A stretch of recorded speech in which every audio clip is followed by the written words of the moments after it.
नमस्कार दोस्तों, मैं प्रिंस सैनी आपका स्वागत करता हूं हमारे चैनल लर्न एंड ग्रो में। आज हम बात करेंगे चेंज ऑफ स्टेट के बारे में।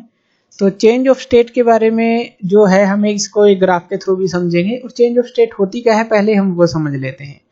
देखिए, हमारे पास तीन तरह की जो स्टेट्स होती हैं तो वो हम पढ़ते हैं, जो कि एक होती है सॉलिड, एक होती है लिक्विड और एक होती है गैस। इन तीनों ही स्टेट की बात करते हैं। अगर कोई भी स्टेट एक दूसरे में कन्वर्ट हो जाए, जैसे सॉलिड से लिक्विड हो जाए या सॉलिड से गैस हो जाए, इस तरह से कोई भी कन्वर्जन, लिक्विड से सॉलिड, गैस से लिक्विड, लिक्विड से गैस, कुछ भी कन्वर्जन हो जाए उसको हम चेंज ऑफ स्टेट बोलेंगे। क्यों? क्योंकि ये खुद में एक स्टेट है। सॉलिड भी स्टेट है, लिक्विड भी स्टेट है और गैस भी एक स्टेट है, उसकी एक कंडीशन है। तो जब ये चेंज होगी तो उसको हम बोल देंगे चेंज ऑफ स्टेट। एक सिंपल सी इसकी परिभाषा है ये। तो conversion of one of three states, जिनकी हमने बात की मैटर की, to another is called change of state. तो इसको आप चेंज ऑफ स्टेट बोलते हैं। तो कौन कौन सी हमारे पास चेंज ऑफ स्टेट होती हैं और उनको हम क्या क्या बोलते हैं? तो सॉलिड टू लिक्विड, अगर कोई भी सॉलिड जो है अगर वो लिक्विड में कन्वर्ट होता है तो उसको हम बोलते हैं फ्यूजन। तो उसको हम फ्यूजन बोलते हैं। या फिर एक और आप नाम इसको दे सकते हैं कि उसके अंदर मेल्टिंग की बात की जा रही है।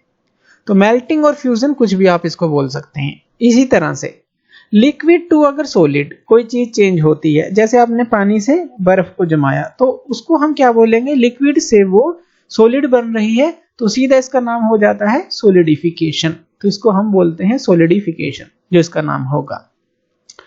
अगर लिक्विड टू गैस, यानी कि कोई लिक्विड है और वो गैस के अंदर कन्वर्ट हो रहा है, तो उसको हम क्या बोलेंगे?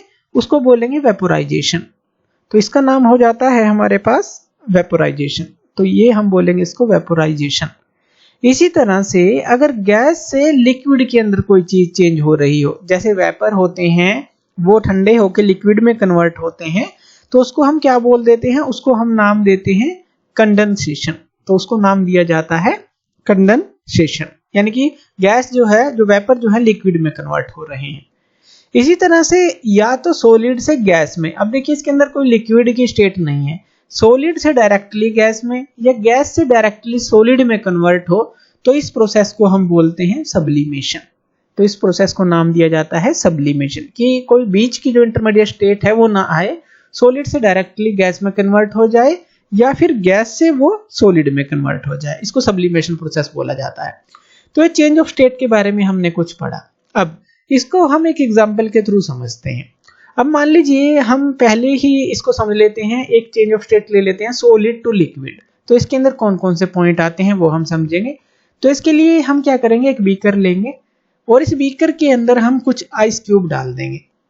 तो यहां पर आपने क्या ले ली? ये क्या है? आइस क्यूब्स हैं, ये आपने डाल दे।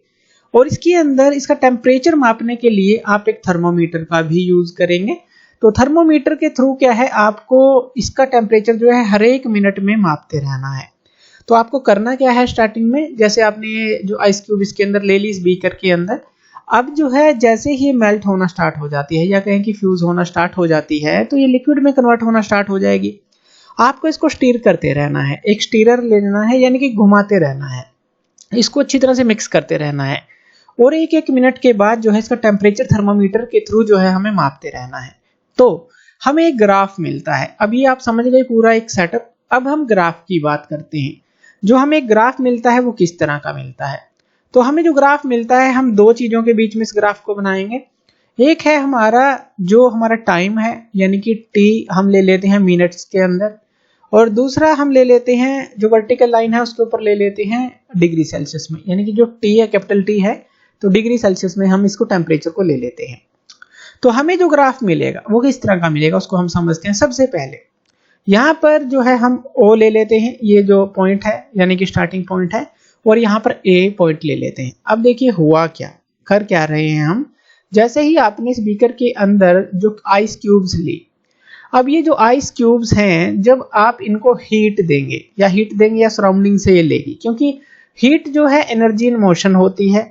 तो जब भी स्टेट चेंज होती है तो हीट का एक्सचेंज होता ही होता है, सराउंडिंग से या सिस्टम की तरफ या सिस्टम से सराउंडिंग की तरफ। जैसे सॉलिड से लिक्विड की बात कर रहे हैं, तो यहाँ पे ये हीट जो है हम इसको अगर देंगे तो यहाँ पे ये क्या होगा? लिक्विड में कन्वर्ट होना स्टार्ट हो जाएगा। लेकिन जैसे ही आप थर्मोमीटर के थ्रू इसके टेम्परेचर को मापते रहेंगे तो आप क्या देखेंगे कि ये जो आइस है, आइस का टेम्परेचर क्या होता है 0 डिग्री सेल्सियस। अब 0 डिग्री सेल्सियस से जैसे ये वाटर में कन्वर्ट होना स्टार्ट हुई तो आपने हीट तो दे रहे हैं, लेकिन इसका जो टेम्परेचर है यानी कि टी जो है, टी जो डिग्री सेल्सियस में है वो चेंज नहीं हो रहा। तो वही चीज हमने यहाँ पे दिखाई है O से A। आप जो है ये समय के हिसाब से समय आपने लगाया लेकिन टेम्परेचर जो है चेंज नहीं हुआ, यानी कि हीट आपने दी उसको या उसने सराउंडिंग से ली, लेकिन जो है उसके टेम्परेचर में कोई चेंज नहीं है। यहाँ पर कोई भी टेम्परेचर उसका राइज नहीं है। क्यों राइज नहीं है? क्योंकि यहाँ पर जो हीट सप्लाई हो रही है वो इसकी स्टेट को चेंज करने की कोशिश कर रही है। यानी कि यहाँ पर क्या हो रहा है, चेंज ऑफ स्टेट के अंदर ये पूरी हीट कंज्यूम हो रही है। यानी कि जो आइस है जब वो वाटर में कन्वर्ट हो रही है तो उसका टेम्परेचर उतना ही है, लेकिन ये आइस से वाटर की तरफ जा रही है। आइस हमारी सॉलिड थी, वाटर हमारा लिक्विड है। चेंज ऑफ जो इसकी स्टेट है वो तो हो रही है, लेकिन टेम्परेचर में चेंज नहीं हो रहा। अब ये हीट कहाँ पे कंज्यूम हो रही है? इसकी स्टेट को, इसके फेस को चेंज करने में कंज्यूम हो रही है। तो O से A जो है ये दिखाया गया है। अब A पर जाकर जैसे ही ये पूरा वाटर के अंदर कन्वर्ट हो जाती है, यानी कि जब ये हमारी जो आइस थी और जो वाटर थी, अगर हम जो है इस दौरान देखें OA के दौरान, तो यहाँ पर कोई भी टेम्परेचर चेंज नहीं मिला। यानी कि जो लिक्विड था और सॉलिड था, सॉलिड यानी कि आइस, ये दोनों ही थर्मल एक्विलिब्रियम में चल रहे थे। यहाँ पर टेम्परेचर जो था हमारा थर्मल एक्विलिब्रियम, हमने कहा कि टेम्परेचर वो है, वहां पर कुछ चेंज हो ही नहीं रहा।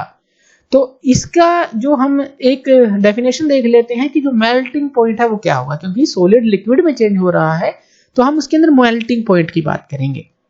मेल्टिंग पॉइंट क्या होगा? जब दोनों सॉलिड और लिक्विड स्टेट जो है सब्सटेंस की को एग्जिस्ट करें, यानी कि एक साथ एग्जिस्ट करें इन थर्मल एक्विलिब्रियम। टेम्परेचर में कोई चेंज नहीं है during the change of state, लेकिन स्टेट में चेंज आ रहा है सॉलिड से लिक्विड की तरफ। तो ये आप समझ गए होंगे कि मेल्टिंग पॉइंट जो है यहाँ पर, यानी कि जो मेल्टिंग हो रही है, चेंज ऑफ स्टेट जो है हो रही है, लेकिन इक्वल या कहें कि सेम टेम्परेचर है, टेम्परेचर में कोई चेंज नहीं। उसके बाद A से यहाँ पर आप B को देख सकते हैं, ये जो पॉइंट B है। अब यहाँ पर क्या हुआ, जैसे ही ये वाटर में कन्वर्ट होना स्टार्ट हुआ तो इसका जो टेम्परेचर राइज होना स्टार्ट हो गया। ये क्या है, डिग्री सेल्सियस में टेम्परेचर है। टेम्परेचर जो है राइज यहाँ पे दिखा रहा है। जैसे कि पानी है, पानी के अंदर आइस हमारी पानी के अंदर कन्वर्ट हो गई। अब आप इसको हीट दे ही जा रहे हैं, आप कॉन्स्टेंटली हीट दे रहे हैं उसको, तो ये जो वाटर है इसका टेम्परेचर राइज होना स्टार्ट हो जाएगा, ये गर्म होना स्टार्ट हो जाएगा। बी पॉइंट पर आकर फिर से आपको ये OA वाली फॉर्म मिलेगी, यानी कि सेम टेम्परेचर थर्मल एक्विलिब्रियम वाली फॉर्म मिलेगी। क्यों? A से B तक टेम्परेचर राइज हुआ, अब B पर इसका बॉइलिंग पॉइंट आ जाता है। यानी कि B से अगर हम बात करें, एक और पॉइंट ले लें C, तो BC जो ये है ये इसका बॉइलिंग पॉइंट है। यानी कि अगर हम इसकी बात करें, अगर वाटर की बात करें, 100 डिग्री सेल्सियस जो है आपको यहाँ पर टेम्परेचर मिलेगा। यहाँ पर कितना था, 0 डिग्री सेल्सियस था। यानी कि ये जो है मेल्टिंग पॉइंट है, जो 0 डिग्री सेल्सियस जब आप हीट देंगे लिक्विड में चेंज होगा। 100 डिग्री सेल्सियस इसका बॉइलिंग पॉइंट है। अगर बॉइलिंग पॉइंट की बात करें तो सेम मेल्टिंग पॉइंट की तरह ही है ये, both the liquid and vapour state. अब यहाँ पर लिक्विड और वेपर की बात करेंगे, क्योंकि लिक्विड और वेपर दोनों ही थर्मल एक्विलिब्रियम में रहेंगे, दोनों ही कोएग्जिस्ट करेंगे during the change of state from liquid to vapour, क्योंकि यहाँ पर जो लिक्विड है वो वेपर में कन्वर्ट हो रहा है B से C।